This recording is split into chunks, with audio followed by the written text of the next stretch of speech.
Hi there folks, this is the second part of the 1.05 lesson. We were in the midst of the reading, so let's go back to the textbook and work on finishing our reading for today. We were starting here with a muckraking novel, The Jungle. The Jungle, a 1906 novel by Upton Sinclair, is perhaps the best known work of muckraking fiction ever published in America. Sinclair had been sent to Chicago by a socialist newspaper to examine working conditions in the meatpacking industry. He vividly described a nightmare scene, a steaming pit of hell in which workers were mutilated by corrosive chemicals, were injured while lifting heavy carcasses, and lost fingers to sharp knives. Sinclair also described the rats running free on the packing house floor, meat rotting, and a range of other unhealthy conditions. Various publishers refused to print The Jungle, so Sinclair used his own money to have it published. The book became a bestseller. Sinclair hoped the book would arouse support for the immigrant workers. The public did indeed cry for reforms, but not to help the exploited laborers, however, but to ensure the safety of the meat processed by the packing houses. "I aimed at the public's heart," said Sinclair, "and by accident I hit him in the stomach." In response to The Jungle, public pressure for food safety led Congress to pass laws requiring food inspection and to establish federal agencies now called the Food and Drug Administration, the FDA, responsible for ensuring the safety of foods and medicines in the United States. Progressive political reforms. Okay, let's see. This is page, 573? Okay, we're still reading. Progressive political reforms. Progressive reformers sought to bring democracy closer to the people and to make government both more honest and efficient. A number of these political reforms were enacted at the state and local level. More direct democracy. Some progressives sought to put more control of the government into the hands of the people. Progressives pushed for and won approval of a measure from the populist agenda, the 17th Amendment to the Constitution, ratified in 1913. It allowed for the direct election of U.S. senators who had previously been chosen by state legislatures. In South Dakota and Oregon, and later in several more states, reformers passed measures allowing for the initiative and referendum. The initiative allowed citizens to propose legislation and vote directly on whether to pass it into law. The referendum allowed voters to vote whether to approve or reject a law passed by the legislative body. Progressives also convinced many states and cities to adopt measures for recall elections, which enabled voters to oust officials who violated the public trust even before the end of their term. Municipal reforms. Muckraking accounts of official corruption spurred by progressive reformers to clean up municipal, city and town governments. In Toledo, Ohio, Mayor Samuel Jones, formerly a wealthy entrepreneur in the oil drilling machinery business, concluded that government should serve the public interest rather than enrich individuals or corporations. As a business owner, Jones had instituted an 8-hour workday, 48-hour work week, and paid vacations for employees. He'd also refused to use child labor. His business practices earned him the nickname Golden Rule Jones. Upon winning the mayor's office, Jones worked to create progressive governance in his city. He fought for public ownership of utilities, honesty in government, and improved sanitation. He also established new kindergartens, sought to ease tensions between police and civilians, and established an 8-hour workday for city employees. Another progressive mayor, Cleveland's Tom Johnson, was a former congressman and streetcar company owner. Upon taking office, he pledged to bring efficiency and a belief in the fundamental principles of democracy to Cleveland. Johnson fired corrupt policemen, increased the power of civil servants, cut water rates, gas rates, and streetcar fares. Johnson also increased garbage collection and street cleaning services, and built parks, bathhouses, and health facilities. He paid for these improvements by increasing taxes on corporations. In other cities, reformers replaced corrupt city councils with commissions made up of officials elected to run various city departments. For example, a commissioner of sanitation or a commissioner of police. Many cities hired professional city managers to implement policies and programs. Progressives believed that city managers could bring a level of expertise that would allow them to manage urban affairs more efficiently and free from corrupting influence. The Wisconsin idea. The idea of bringing in experts to make government more efficient was most vigorously promoted at the state level by Robert La Follette, the progressive governor of Wisconsin. Okay, like other progressives, he wanted to reduce the power of business monopolies and clean up a corrupt political system. Moreover, La Follette thought that he could better govern his state by relying on, and here's a picture of his campaigning, of him campaigning, that is.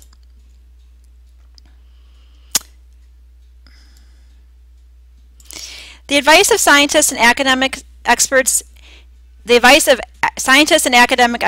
In particular, he turned to professors at the University of Wisconsin to help draft proposed laws and administer reforms. La Follette's emphasis on efficient government based on research and expertise became known as the Wisconsin idea. Serving as Wisconsin's governor from 1901 to 1906, Fighting Bob, La Follette raised taxes on the railroads and imposed an inheritance tax. He enacted social welfare and labor reforms, as well as programs for conservation of natural resources, food inspection, and public health. He instituted direct democracy measures such as the initiative and recall, and he used the referendum process to reform Wisconsin's electoral system. Previously, party bosses chose candidates to run for the state's general elections, but La Follette pushed the state to adopt direct primary elections in which the state's voters chose their party candidates for office. Other reform-minded governors, such as Hiram Johnson of California and Charles Evans Hughes in New York, modeled their administration on La Follette's successful Wisconsin experiment.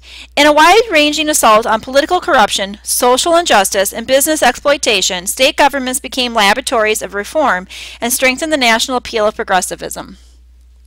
Taylorism, scientific management. La Follette's push for efficiency in government was part of the larger progressive belief in efficiency through scientific management. This belief in science and expertise was sometimes called Taylorism, after Frederick Winslow Taylor, author of the Principles of Scientific Management. Taylor came from a wealthy family in Philadelphia, Philadelphia Quakers. He attended an elite preparatory academy, but instead of going to college, he went to work in a factory. Surprised at the factory's disorganization, he carefully analyzed each step in the production process. He broke each job into similar steps and measured every movement a worker had to make. He calculated exactly how each step should be done, how long it should take, and what tools should be used. He hoped the resulting system of scientific management would make factories more efficient, make the work more rewarding for laborers who would be paid more for exceeding the average. Businesses hired Taylor as a consultant to train their managers and streamline their production processes. While Taylor's methods did increase productivity, workers didn't always respond enthusiastically.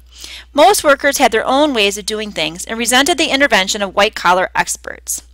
Taylor's principles of time study and efficiency were taken up by reformers who applied them well beyond the factory. In fields as wide-ranging as medicine, military service, and education. In 1912, for example, one educator presented a study titled The Principles of Scientific Management Applied to Teaching Music in Public Schools. All right, and I think that's where we end for today. Yes, we'll start the new nationalism and new freedom with Teddy Roosevelt and another lesson, but let's flip back here and let's read about this inset with Ida Tarbell. Ida Tarbell takes on Standard Oil. Unlike many of her fellow muckrakers who were shocked by their discoveries, Ida Tarbell had a lifelong first-hand understanding of the Standard Oil Company's monopolistic ways. She grew up in Erie, less than 50 miles from Titusville, the hub of the Pennsylvania oil industry. Her father, a successful businessman in the oil industry, suffered financial setbacks when John Rockefeller brought his aggressive business practices to the region. She attended Allegheny College, barely 20 miles from the oil fields and refineries, and graduated as the only woman in her class of 1,880. And like many investigative journalists, Tarbell favored documentation and historical research over melodrama and sensationalism. Her expose of Rockefeller's oil empire, The History of Standard Oil Company of New Jersey, published as a book in 1904, included hundreds of private and public documents within its 800-plus pages. In the passage below, when Tarbell refers to the work of absorption, she means the process by which Standard Oil absorbed independent oil refineries by denying them access to Standard Oil-controlled pipelines and railroads for transporting their crude oil, thus forcing them to join Standard or fail. The oil regions Tarbell refers to are the oil fields of northwestern Pennsylvania. Lockhart and Frew were Standard Oil executive and associates of John D. Rockefeller. And here's like the rest of it is just the text from some of her expose, and I'm not going to read. You can read that through on your own, but it's just explaining their business practices. And if you remember from the last unit reading about John Rockefeller and the process of monopolies, you'll be familiar with that. But that's what Ida Tarbell, that lady here in this picture, whoop, come on, flip over, who is most known for taking down Standard Oil Company. Okay, so let's go back now to our lesson. Don't forget to have check your reading guide, make sure you got the answers down, and check them with the lesson answer key to make sure you got them correct. Okay, now the next thing we have to do then is work on your graded assignment. And as I said to you, there's going to be an alternative way of completing the assignment. The first one I'll describe is the one that's embedded into the class, and I'll go over that in a minute. The second one you can find over here on the left under Course Home. If you go down to Unit 1, here's where we are for 105 Progressives. You'll see 105 Progressives Alternate Assignment. And here's where you'll find it, and you can also find it in Doc Sharing. If you click on Doc Sharing, you go down, oh, look at right here, 105 Graded Assignment Alternative Document. And that's where you can find it as well with the directions in the assignment in there. But let's go back to the original one first. We'll talk about that, and then I'll explain your options for the alternative assignment. So let's go on here, and okay, here are, well, less a minute here. Here he is. Here, no, where'd it go? Here we is. That was a very bad grammar. Okay, there is the 105 assignment, and it says graded assignment, online outline deadline. Muckrakers were investigative journalists who exposed corruption in business or government or examined serious societal issues. Several of the most well-known muckrakers worked for McClure's magazine, where they wrote exposés on large companies, meat slaughtering houses, and city governments. These prominent and influential reporters included Ida Tarbell, remember Standard Oil, Lincoln Steffens, Upton Sinclair, The Jungle, and Ray Stannard Baker. Now suppose that you too are an investigative journalist. Instead of choosing a business or government, you have been asked to write a piece on one of the muckrakers. Before you can actually flesh out your article, you will have to submit an outline for editorial approval. What muckraker will you investigate, and how much information will you be able to provide? So if you choose the regular assignment, that one that's in the course, you will pick a muckraker. You will pick either Ida Tarbell. You will pick Lincoln Steffens, Upton Sinclair, or Ray Stannard Baker. And you'll do some research to learn about them. And you'll put your information into an outline. Not an essay, not a biography report, but an outline. And this is the information you need to include. Important biographical information about the individual's life. Where are they from? Where did they go to school? If you pick Ida Tarbell, you probably should include that in her, under biographical information, that she was the only woman in her college graduating class. Those are important biographical tidbits to include.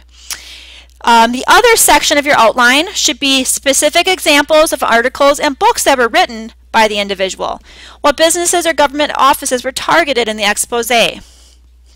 Going back to the Tarbell example, you should have on there for sure the history of Standard Oil Company and explain that she was targeting the Standard Oil Corporation and John Rockefeller.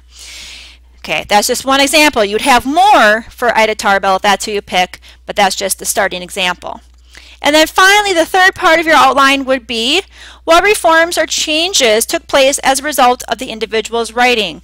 So she wrote this book on Standard Oil. What happened? Did the government do anything? Did it lead to any changes in trusts and monopolies? That's what you would include in your outline. So what does that mean? What does an outline look like? Well, let me show you. Here is the same assignment, but I have a template. A template for an outline. So you have Roman numeral 1, biographical information. And in the subpoints, ABC, is where you write that supporting information. So for example, you would put, okay, let's say you're going to do Ida Tarbell. Let's just say